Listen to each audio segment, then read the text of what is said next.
Selamat pagi, salam sejahtera untuk kita semua. Pada kesempatan kali ini, kita akan berdiskusi tentang pelecehan seksual. Sebelum masuk ke pembahasan tentang pelecehan seksual, alangkah baiknya kita berkenal terlebih dahulu dari sebelah kanan. Merhaba arkadaşlar, benim adım Mustafa Yasarifli. Hello everyone, my name is Hani Mumtazah Putri Widintias. Sampurasun, menempatkan nama di Kaman Jaya Saputra. 안녕하세요, 내 이름은 Siti Agustinibida. Halo semua, perkenalkan nama saya Sumon Rani. Konnichiwa, watashi no name wa Saka desu. Arigato.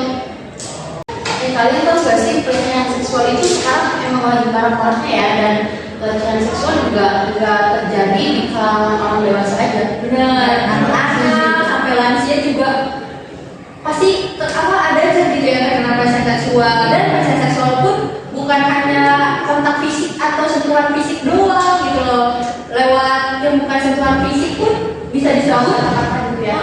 benar, verbal, kata-kata pun bisa masuk ke pelecehan seksual kayak catcalling. Itu kan kalau misalnya kitanya gak nyaman dengan sebutan itu kan pasti juga bisa dibilang pelecehan seksual juga. Ya kan tadi tuh berarti faktor itu bukan dari usia kan, dari ada kasus-kasusnya tidak di balita sampai lansia. Berarti faktornya sendiri itu bukan dari lansia dong, masih banyak faktor-faktor lainnya gitu kan ya. Kalau misalnya dari lingkungan sendiri tuh, bagaimana sih kira-kira caranya menanggulangi gitu kan? Lingkungan masyarakat aja dulu, menanggulangi dari kasus kekerasan seksual sendiri. Mungkin bisa dilatih dari sejak dini nggak sih, dari bimbingan orang tua, mulai dari dia langsung dari lingkungan sekitar atau apa gitu, dia si anaknya juga tahu brand gue sama tubuhnya yang harus Dijaga. Benar, dari kecil tuh udah harus dikasih edukasi tentang seks.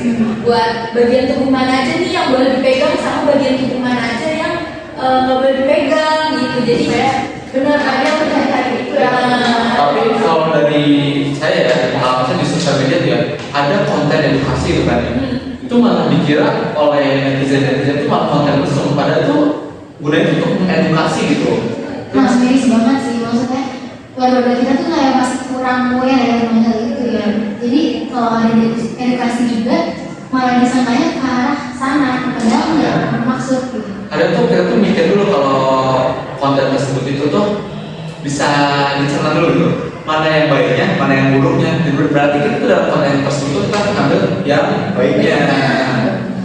Tapi kekerasan seksual itu kan bukan faktor pakaian juga nggak sih? Benar banget.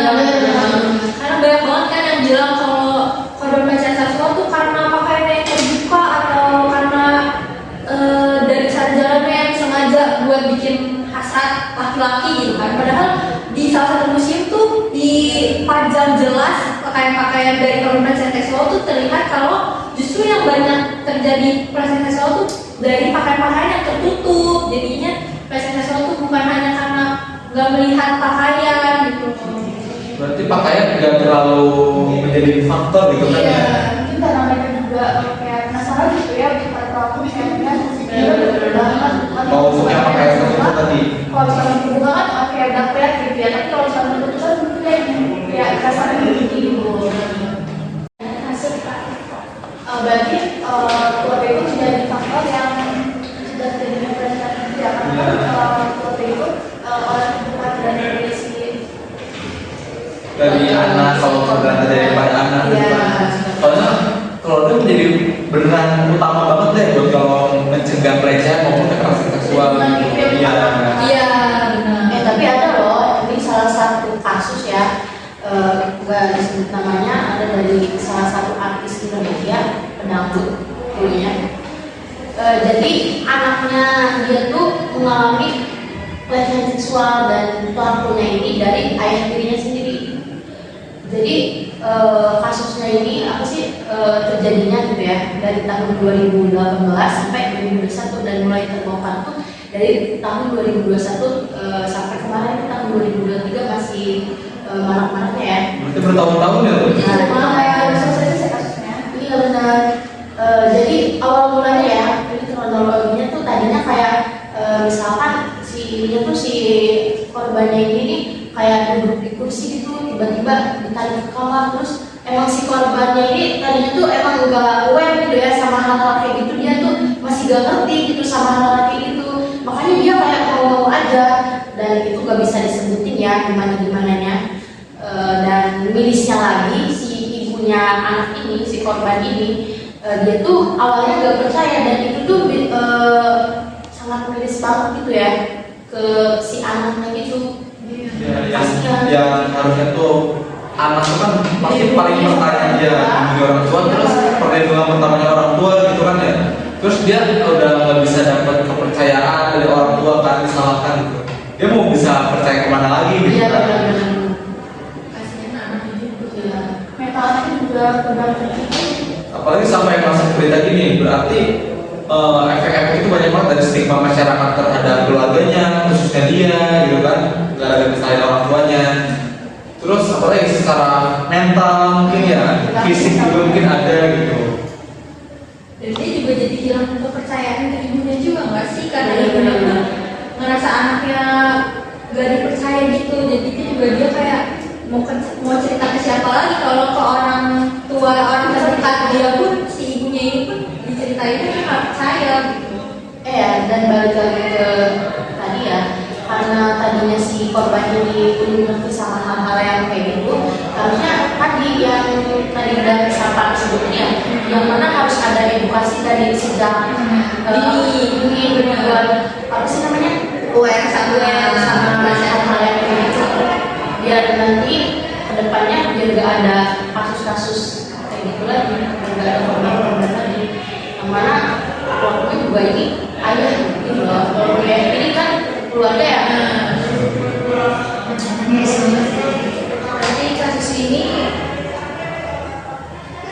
Ya faktor utamanya itu berarti yang dari itu orang tua gitu kan ya, yang salah satu itu buat melindungi anak gitu kan, kalau pelecehan atau kekerasan seksual itu terjadi pada anak gitu kan. Selanjutnya tuh kalau tidak salah tuh yang baru akhir-akhir ini minggu kemarin atau bulan-bulan kemarin ya, yang ada di sosial media itu tentang ibu dan anak itu seperti apa ya? Saya agak lupa soalnya. Oh iya, yang aku pernah baca sih kasusnya ya. Kemarin sempat viral juga kan ya. Mungkin kalian juga udah pernah lihat kan ya. Udah pernah dengar juga kan gimana ada seorang ibu yang melecehkan anaknya kan. Terus itu juga kan katanya ternyata ya miris banget sih. Oh tahu juga kronologinya? Iya, dan sebenarnya itu juga karena faktor ekonomi sebenarnya. Jadi kronologinya itu kayak gini teman-teman. Jadi si ibu ini tadinya ada yang nawarin uang itu buat dia kayak bikin video-video kayak hal-hal yang gak senonoh lah ya. Awalnya dia ditawarin uang gitu, dan pada akhirnya si ibunya ini disuruh buat bikin video pelecehan sama anaknya. Awalnya dia nolak, cuma karena dia takut video-video foto-foto dia sebelumnya yang gak senonoh itu disebar, jadi dia akhirnya bikin juga video itu. Dia bikinnya karena tadinya ngomongnya si pelaku ini gak bakal disebar video pelecehan sama anak ini, dan akhirnya ternyata disebar juga. Dan itu karena diiming-imingin uang kan, dan itu berarti karena faktor ekonomi juga gak sih?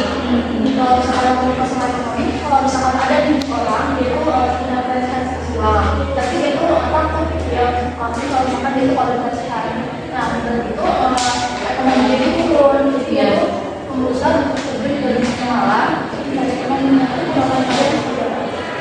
Kalau misalkan ada pelecehan seperti itu. Itu masalahnya ekonomi juga ya? Ya, karena kan beda ekonomi. Makanya kayak ekonomi kan memang untuk sehari-hari yang mungkin bisa kita skip kan. Ya benar-benar. Ya harusnya sih jangan langsung, itu bisa bukan opsi juga ya, jangan dilakukan juga. Kalau sebisa mungkin tuh mencari peluang gitu kan, untuk mencari ekonomi atau biaya tambahan untuk kehidupan gitu kan, di bidang lainnya gitu kan. Pasti ada gitu kan, meskipun sedikit pasti ada saja itu orang yang bisa menerima dia bekerja gitu ya. Tapi untuk cara tadi kalau misalnya ekonomi sebagai faktor satu faktor utama juga gitu kan, ada pemerintah juga ikut serta dong dalam apa ya? Saya pemerintah membantu ya kalau ada masalah kayak gitu ditanggutin, jangan kayak menyepelekan gitu ya. Pemerintah tuh kalau ada warga maksudnya tuh yang biaya ataupun ekonominya rendah tuh harusnya jangan biasa aja, kan ada dampak-dampaknya apabila si masyarakat yang memiliki ekonomi yang rendah itu kan melakukan hal-hal yang di luar kendali seperti merampok, pencuri dan lain-lainnya sampai masuk ke dunia malam tuh. Itu kan sesuatu yang sangat kayak Gak baik ya. gak baik banget tuh. Berarti faktor ekonomi ini Sangat mempengaruhi sih kalau buat Tapi dibandingkan kalau misalkan dia menjadi orang wanita malam, tapi kan dia sebelum jadi wanita malam, dia tuh udah pernah bunuh diri. Nah kalau misalkan bunuh diri, kalau dia bunuh diri atau menjadi wanita malam? nah menurut saya ya dua hal itu nggak bisa dipilih, dan sebisa mungkin meskipun itu dia sudah malu terjun ke dunia malam ataupun dia sudah tidak punya tujuan hidup karena gara ekonomi mengakhiri hidupnya, itu salah. Itu lebih terbuka lagi kepada orang-orang terdekatnya kalau jika ada gitu, Itu ya sama orang pada orang terpercayanya gimana gitu, ataupun dia sulit keluar dari dunia malam gara-gara salah satu ada yang mengancam gitu kan ya. Dia bisa cerita ke Satgas perlindungan perempuan gitu kan, Benar-benar bagus. untuk mendapat perlindungan atas haknya gitu sebagai perempuan. Karena semua orang di Indonesia butuh perlindungan dan Ya, negara juga harus ikut turun tangan benar-benar banget. dalam hal tersebut. Dan sebelum masuk ke dunia malam mungkin bisa dicegah dengan ini nggak sih, cari kerjaan yang tuh dihalang, Nah, iya, balik lagi atau apa gitu kan. Tapi faktor pendidikan masuk nggak? Soalnya gini, tapi kan kalau dia harusnya bisa tahu tuh dicegah dengan jangan masuk ke dunia malam kan. Karena dari pendidikan awal kan, atau dari SMP, soalnya ada itu dari SD ya. Dari SMP itu karakter, terus SMA itu artinya pendalaman mengenai untuk jenjang karir selanjutnya gitu kan. Harusnya dia pendidikan itu penting agar dia punya tujuan hidup gitu.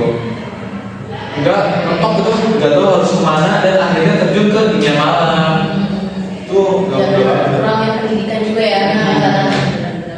dan kayaknya kalau pemikiran orang tersebut juga nggak sih kayak misalnya udah nggak ada pilihan lain gitu. Padahal kalau misalkan dicari tuh masih bakalan ada kayak mikirnya itu udah mentok, padahal tuh masih bisa dicari. Jangan salah dia yang dilakukan itu benar gitu. Iya. Tapi ya kalau dari pendidikan juga ya untuk korban ya, kalau untuk pelaku ya pendidikan itu nggak berpengaruh loh gitu. Soalnya begini, ada tuh kasus ya di mana salah satu anak pejabat gitu melakukan pelecehan seksual, sampai kekerasan seksual terhadap masyarakat awam gitu kan ya.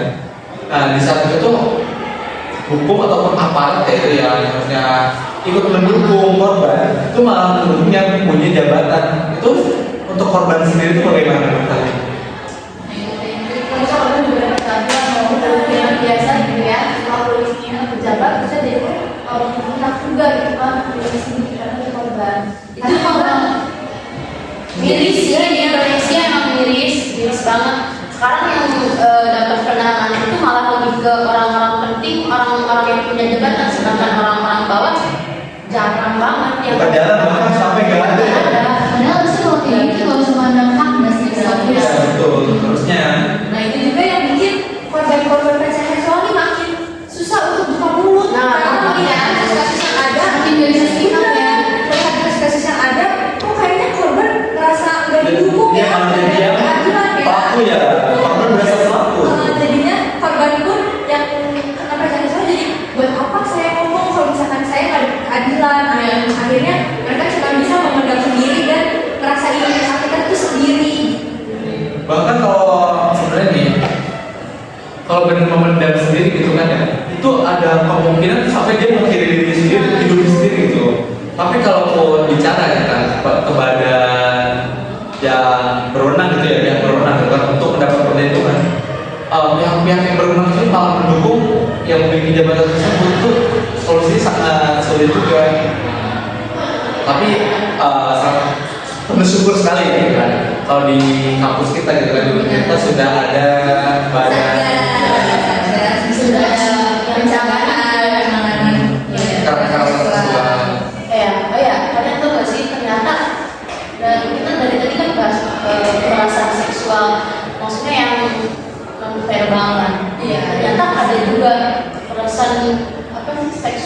pelecehan seksual yang verbal gitu ya. Itu bisa, aku pernah lihat salah satu film ya, film itu gak sebutin judulnya apa.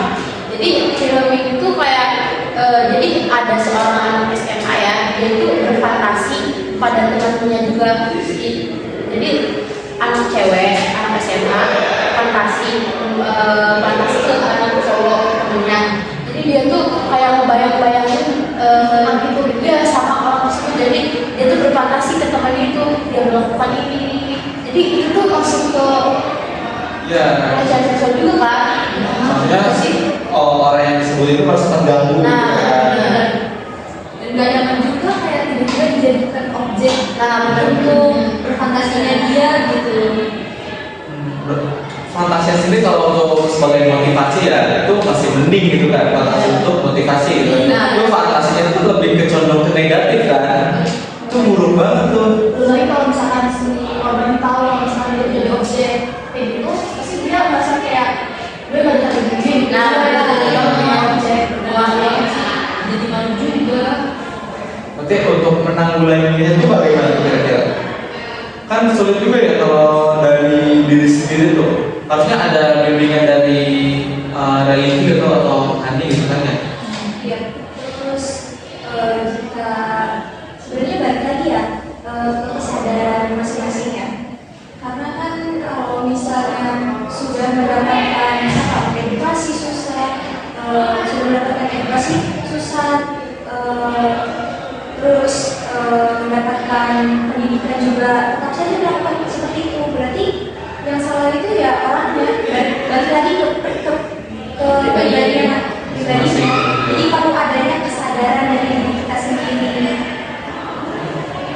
Dan kita juga sebagai orang terdekat, misalkan ada nih ya, kalau misalkan ada di sekitar kita, kita juga harus selalu mengingatkan gak sih supaya Contohnya nih saya lagi kerja gitu kan, terus teman saya yang bimbing saya itu bersio kepada salah satu wanita gitu kan, catcalling ya. Karena kita sebagai temannya tuh bisa mencegahnya gitu. Itu nggak boleh tuh. Itu salah loh. Nggak salah, nggak boleh. Kadang-kadang kita juga gak bisa menyalahkan pelaku. Bener gak sih? Ya nggak bisa menyalahkan pelaku, itu udah disalahkan. Pelaku itu udah salah. Kamu salah satu bagian dari pemerintah. Kalau nanti kan jadi ya. Kita gue ada badan. Kalau misalkan mau gue gini loh, kan dulu dong bener. Kasih kamu dulu Pak. Padahal bisa loh sih. Tapi kalian pernah nggak sih punya teman yang pernah mengalami pelecehan seksual ini? Aku ada. Kamu ada? Aku ada. Itu salah satu temen sekolah aku ya, sekolah SMA dulu. Aku nggak sebutin namanya dia siapa. Jadi ini tuh temen pertama aku lah ya. Jadi dia tuh dapat pelecehan seksual dan dari siapa, dari ayahnya lagi. Ayah sendiri juga. Ayah sendiri. Sama kayak tadi kasus Nabi sama yang anak itu justru melindungi anak ya namanya itu balik lagi. Terus kalau itu si anak itu Nabi itu siapa? Dia aku dengar katanya dia mandi ke ayah kandungnya dan itu langsung ditangani. Aku dengar juga si pelaku juga udah meninggal. Dia sekarang bilang sama Ya, dan alhamdulillah sekarang si korbannya juga udah mulai, maksudnya udah mulai sembuh lah dari. Tapi gimana menurut kalian kalau misalnya ada korban yang nggak berani speak up atau dipendam aja gitu? Nah itu mungkin bisa dari pendekatan kita kalau misalkan teman deket ya. Kita sebagai teman deket juga harus dengerin cerita dia. Dan kalau misalkan sebisa mungkin jangan mengintimidasi korban gitu. Karena tanya-tanya kayak iya kayak misalkan kalau misalkan nggak bisa ngasih solusi cukup dengerin aja karena Ya dengerin secara sama gitu korban apa. kalau dari yang aku pikir tuh korban tuh hanya butuh pendengar dalam dia mengungkapkan yang udah dia alami kan. Jangan dulu punya stigma bahwa dia si korban itu salah, udah dia salah aja gitu. Jangan dulu dengerin dulu aja. Meskipun ada kemungkinan dia salah, itu kan dengerin dulu aja. Kan dia temennya yang kayak drama kan kalau dia kayak gitu bajunya terbuka mungkin kayak langsung gitu. Kita jangan di situ karena sebenarnya itu korban bukan. Cukup dengerin aja dulu. Terus kalau misalkan emang nggak bisa ngasih solusi bisa diserahkan langsung ke yang berwenang gitu kan. kalau bisa bikin dia tenang dulu gitu kan. Benar. Kalau udah tenang itu pikirannya kan udah bisa berjalan dengan baik gitu kan, yang udah panik itu bisa diajak ke apa ya, badan perlindungan gitu kan ya. Berarti kita harus pastiin buat kalau si korbannya ada teman dekat gitu ya. Tapi kalau untuk seorang yang ada tuh yang introvert kan ya, nah sulit. Tapi se-introvertnya orang pasti ada juga orang dekatnya. Pasti ada satu atau dua yang dia percaya. Tapi dari keseluruhannya kira-kira cara menanggulanginya itu gimana salah satunya? Kita kan ada faktor-faktornya gitu kan, bagaimana cara membantu korban gitu kan. Tapi kalau untuk menanggulangi itu kan sampai saat itu malah kayak sampai orang menambah kasus gitu kan ya. Sekarang kan lagi viral ini ya, senjata yang semprot cabai, tau nggak sih? Iya, benar ada. Nanti juga bisa buat bekal buat kita. Juga termasuk ya.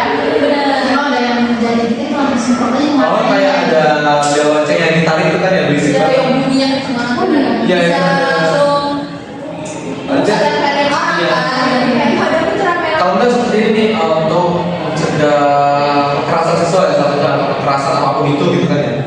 Ada tuh tanpa kan soalnya kita berdua nih sama si pelaku kekerasan seksual, terus kita korbannya kan. Kita jangan lupa tangan kita gini. Oh, benar, tanda SOS. Iya. Udah tahu semua Ya, harusnya makan dari itu dididik dari ini ya, kan? Biar tahu tuh arti dari itu. Kan udah ada beberapa juga gitu kan ya. Ada orang yang hampir mengalami kekerasan seksual, tapi ada salah satu atau beberapa orang yang mengerti dengan simbol atau gerakan tangan ini gitu kan ya. Dia langsung mendapat pertolongan seperti ayo ikut main ke rumah aku gitu kan. Kita kan ada janji gitu, langsung ditarik gitu waktu soalnya mereka lagi jalan-jalan nih. Pelaku sama korban langsung begini kan, ketahuan tadi apa aja kita kan mau janji mau jalan ke sana, tarik aja gitu. Terus apa lagi ya? Kalau misalkan ini ya korban dari pelecehan seksual ini misalkan orang disabilitas, misalkan kayak apa sih penanggung itu kan dia nggak bisa apa-apa ya, yang nggak bisa kita tolong misalkan kayak gini juga apa sih namanya tanda ini maksudnya juga mungkin ada semua orang tahu juga ya kalau ini ada tanda SOS gitu. Nah itu makanannya gimana ya kira-kira menurut kalian? Kalau ada bentuk anak penanggung tersebut itu? Pasti kalau anak turun itu ada seorang yang mendampinginya nggak sih? Ya, biasanya Iya kayak juga yang ngajarin kalau misalnya itu tanda apa? Tanda pertolongan. Jadi kalau orang yang berkebutuhan khusus itu harus selalu didampingi juga. Mendampingi, soalnya dia tuh dari kebutuhan, dia tuh spesial gitu. Iya. Jadi harus dapat pendampingan gitu kan, atau harus berdampingan dengan seseorang gitu untuk bukan membimbing ya, sebutnya untuk menemani gitu ya. Tapi usahakan ada orang untuk yang menemaninya itu jangan dari luar gitu. Harus dari lingkungan. Satunya dari kalau sebisa mungkin keluarga, ya keluarga juga kan gitu. Tapi sebisa mungkin keluarga saja terlebih dahulu gitu, atau orang yang terpercaya gitu. Tapi gimana nih misalkan nih ada kasus orang pacaran, cewek cowok nih, si cewek tadi tiba-tiba diajak kosan misalnya, terus kayak si cewek kayak udah berpikir kalau misalkan dia tahu nih bakal diapain, terus kayak dia mengalami dia nggak bisa, sampai tiba kayak si cewek ini pacaran di kosan itu, dan ternyata orang pacaran itu cowoknya videoin. Nah nanti terusnya kalau misalkan si cewek udah melakukan hal itu, nanti akan disebar itu kayak gimana? Nah kan itu pasti otomatis cewek panik ya, dan gak bakal cerita ke siapa-siapa. Tapi Kalau kayak gitu biasanya orang itu bakal milih mau cowoknya karena takut kesebaran menjadi ya tapi setelah orang itu biasanya itu bakal cerita ke satu orang gitu kan. Dan itu satu orang atau teman cerita itu yang tadi tuh harus bisa menenangkan dia gitu kan. Terus secara diam-diam ke satu kedua ini. Ya, dan sampai akhirnya pelakunya ditangkap sebelum video tersebut tersebar. Itu. Kalau kalian sendiri tanggapan tentang orang yang kekerasan seksual nih, misalkan di angkutan umum gitu yang kekerasan seksual, terus dia gak bisa melakukan perlawanan karena dia shock, bener-bener kayak cuma yang terus diem gitu, terus akhirnya dia baru bisa cerita setelah pulang misalkan. Terus tanggapan dari orang-orang sekitar tuh justru yang kayak kenapa kamu nggak teriak aja tadi gitu. Menurut kalian tuh gimana sih? Itu takut ya dia kayak kaget juga kan dan tiba-tiba siapa yang dalam waktu itu gitu kan. Mungkin saja orang yang ada dalam waktu untuk memvideoin supaya kalau misalkan melakukan itu ada dokumentasinya, ada buktinya gitu kan. Tapi butuh kepekaan dari orang-orang sekitar juga ya kalau misalkan memang melihat ada tanda-tanda kalau tersebut. Kan apalagi sekarang di era digital gitu kan ya, di era digitalisasi gitu kan, pasti hampir mayoritas orang itu punya yang namanya ya gadget gitu kan. Jadi otomatis kalau ada sesuatu itu langsung rekam aja gitu. Dia kalau bisa sudah kan supaya orang yang lihat orang itu apa sih kalau itu tahu gitu. bisa langsung ditangkap juga. Tapi harus dibayar ya untuk penggunaan gadget itu gunakan pas tertentu saja, jangan sampai mengganggu ataupun membuat kerugian bagi orang lain gitu. Kecuali memang orang itu yang salah gitu kan, itu boleh aja. Lalu bagaimana jika misalnya korban saat dilecehkan pelaku itu mengancam dengan membawa senjata tajam misalnya. Lalu si korban ini melakukan perlawanan, namun contohnya pelaku membawa pisau ya. Lalu korban melakukan perlawanan dan tidak sengaja malah membunuh sang pelaku. Kira-kira apakah korban ini salah? Kalau baik lagi hukumnya, hukumnya sih korban ini salah. Soalnya kan belum ada bukti ingin melakukan pelecehan tersebut kan. Jadi otomatis tuh si korban kan tanpa dasar gitu kan ya, tanpa orang lain tahu juga kan, dia bakalan salah. Tapi ya baik lagi harusnya itu yang salah si pelaku juga kan.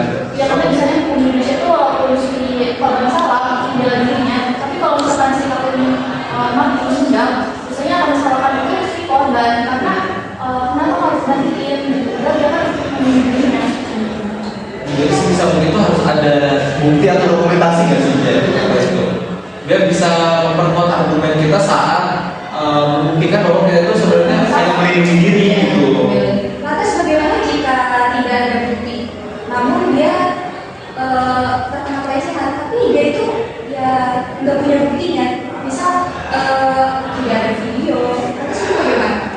Biasanya kalau misalkan orang yang melakukan pelecehan tuh kayak bakal ada kekerasan fisik dulu masih kayak Tanda-tanda ya. masih tapi harus disuruh itu supaya tahu. Apakah dia benar mendapatkan perasaan juga dilakukan pelecehan seksual tersebut gitu. Pasti ada gitu di medis ya, kalau di badan itu mengecek kondisi tubuh si korban terlebih dahulu bahwa dia itu benar sebagai korban dari kekerasan seksual.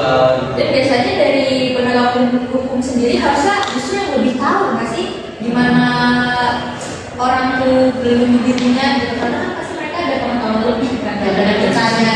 Nanti di sekolah juga, sekolah-sekolah itu ya diajarkan bagaimana caranya melindungi diri gitu jika ada sesuatu yang akan terjadi pada kita gitu. Contohnya kekerasan seksual atau pelecehan gitu. Kalau untuk saat ini ya pasti sudah ada yang namanya ekstrakurikuler gitu kan ya.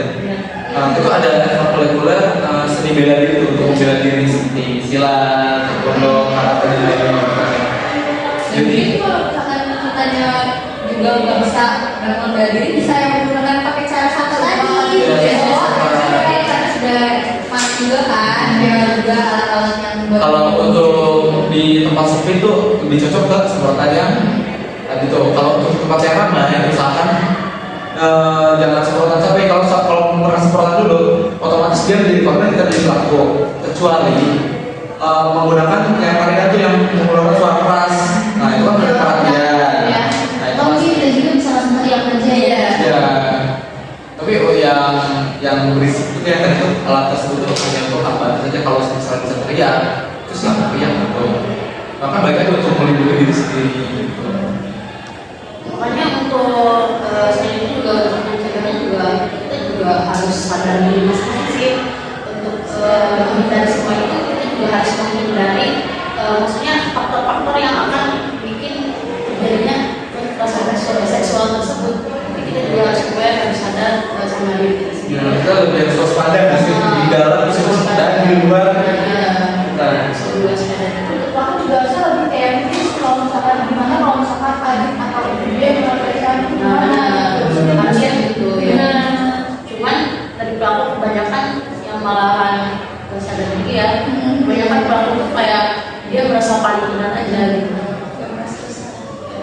Dan sadarnya setelah kejadian yang Kadang-kadang orang yang sudah dapat hukuman pun dia bakalan ngelakuin hal itu lagi. Ya ada tuh salah dulu berita ya yang Iya. sudah melakukan pemerkosaan di penjara, tapi cuma berbulan-bulan doang karena masih di bawah umur, terus dilepaskan lagi, setelah sudah diberi bimbingan, dilepaskan, setelah dilepaskan dia melakukan hal tersebut lagi, itu gimana? Nggak ada bisa Ya itu harus nggak ada lagi sih, harus tunggu lebih jauh lagi nggak sih? iya saya lebih lama misalkan kalau bisa yang Meskipun di bawah umur tuh harusnya berdapat gitu kan? jangan karena dia di bawah umur tuh jadi diringankan. Kalau misalkan ada kasus kayak gitu, terus dari hukumnya sendiri karena di bawah umur jadinya hukumannya jadi ringan. Nantinya pelaku-pelaku lain yang di bawah umur tuh jadi gak ada Ya, jadinya opini mumpung gue di bawah umur nih. Nah, Tadinya juga gue gak bakal dihukum lama kok, pasti mikirnya kayak gitu. Nah itu yang bikin ngomong bawah umur ya. Ngomong di bawah umur ini ada salah satu kasus ya yang sekarang lagi malam ini. Mungkin kalian juga udah pernah lihat filmnya ya. Ini udah gak aneh, filmnya namanya Kena Sebelum 7 Hari ya. Oh, masih baru berarti ya? Nah, itu yang berarti yang angkat dari kasus-kasus. Nah, itu kan jelas dari kisah nyata kan. Itu ada salah satu pelaku katanya kan di bawah umur, kita udah sebutin namanya siapa. Jadi si dia tuh terlibat dalam kasus ini, cuman memang dia bukan pelaku yang melakukan pelecehan tersebut, tapi dia terlibat gitu kan sama aja pelaku ya. Nah, dia tuh kan di bawah umur, dia tuh di penjaranya kan katanya dengar-dengar nggak sama ya, dia sempat buka karena alasannya dia di bawah umur dan harusnya itu juga aneh banget gitu ya. Kalau di bawah umur gitu kan nggak mungkin dia nggak bakalan terlibat lagi nantinya, nggak sih? tapi dalam kasus itu juga ada katanya pemerintah sama Nah, itu gimana? Nah, iya itu pemerintah salah tangkap itu gimana ya? Aneh juga sih. apakah ini orang ini dia mendapat Bisa jadi itu salah satu faktor juga ya, karena kan kita tahu bahwa di Indonesia ini sangat Lemah ya. lemah, kurang tegas. apalagi terhadap kasus pelecehan seksual. Jadi sebenarnya tuh kita tuh masih belum tahu kan yang pasti itu pelakunya siapa gitu kan ya, atau pemerintah atau jabat atau bukan gitu kan ya. Tapi itu kita serahkan lagi ke aparat atau yang punya wewenang. Kita hanya menanggapi gitu ya kan ya. salah dapat yang benar-benar keaduan juga kayak masalah tangkap Ya, orang. jadi pada dasarnya teman-teman pelecehan seksual maupun kekerasan seksual itu nggak baik. Jadi teman-teman, yang namanya kekerasan seksual maupun pelecehan seksual itu tetap saja tidak baik. Dan sebaiknya kita harus meminta bantuan kepada apa? Ya, Satgas PPKS. Dan ada pun cara menanggulanginya sebagai berikut. Jadi cara menghindari kekerasan seksual ya. Yang pertama itu kita harus selalu bersikap waspada ya, terutama di kendaraan umum. Jika kita saja lalai gitu, nggak waspada, nggak ya pelaku itu jadi lebih gampang untuk melakukan pelecehan seksual tersebut. Lalu yang kedua itu ada melakukan perlawanan. Jadi perlunya kita melakukan perlawanan ketika ada orang yang ingin melecehkan kita. Jika kita diam saja, justru malah Semakin menjadi-jadi. yang ketiga itu membawa bekal ya, contohnya bela diri. Jadi kita sebagai perempuan ya, jangan berpikir, oh saya ini nggak cocok gitu untuk bela diri karena menurut saya perempuan itu Passionnya dari situ gitu. Iya, passionnya dari situ. Terus cocoknya buat laki-laki gitu. Jangan berpikir seperti itu. Kita harus berpikir kita tuh butuh bekal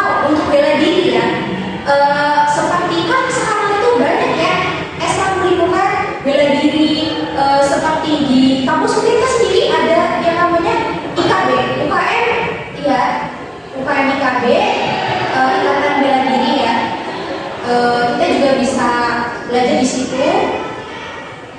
Selanjutnya itu yang keempat ada waspada kepada orang yang baru dikenal.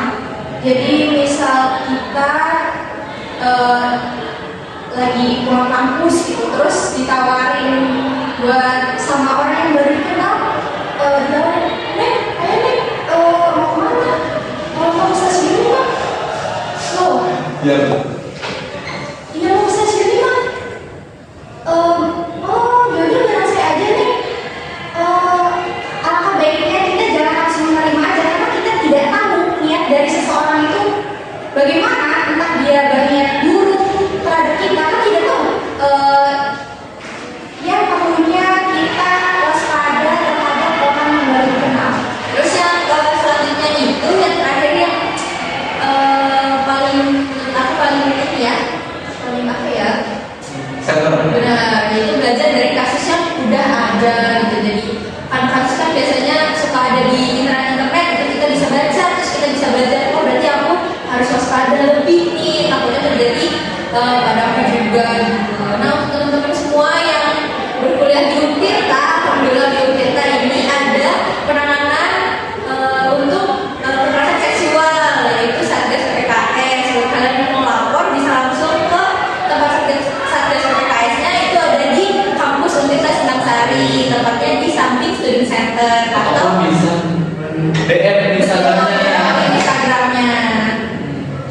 Mungkin itu cukup sekian ya dari diskusi mengenai pelecehan dan kekerasan seksual dari kami kelompok 2 Terampil Berbicara.